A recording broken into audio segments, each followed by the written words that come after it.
Good morning student. सो आज हम पढ़ेंगे बैंक रेट क्या होता है और रेपो रेट क्या होता है। So bank rate versus repo rate. So it is the rate of interest at which RBI lend money to banks without securities for a longer period of time. जब RBI commercial banks को loan देती है for the long period of time, हम उसको bank rate बोलते हैं। It is the rate at which RBI lends money to bank with a collateral security for a short period. Collateral security का meaning है जब आप कुछ गिरवी रखते हो आरबीआई के पास for short period of time, जब आपको लोन की जरूरत होती है, उसको हम बोलते हैं repo rate. So second time period क्या है? For the month of years, आप 1 ईयर्स के लिए ले सकते हो, 2 ईयर्स के लिए ले सकते हो, ठीक है। That is mean to be a bank rate. For the month mostly of 1 day may be extended to 728।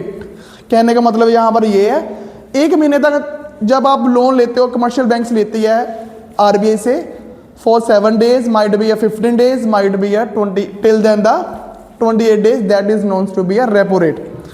So next है हमारा, so purpose क्या है? To manage long term monetary goals for the bank like regulate the money supply and overall economic stability. जब हमारी economy unstable हो जाए, उसको stabilise करने के लिए हमें लॉन्ग टर्म के लिए जब लोन चाहिए होता है, so that is known to be a known as bank rate. So repo rate to handle the short term interest of the bank, controlling inflation, महंगाई को रोकने के लिए, उसको कंट्रोल करने के लिए, manage the short term liquidity adjustment, ठीक है।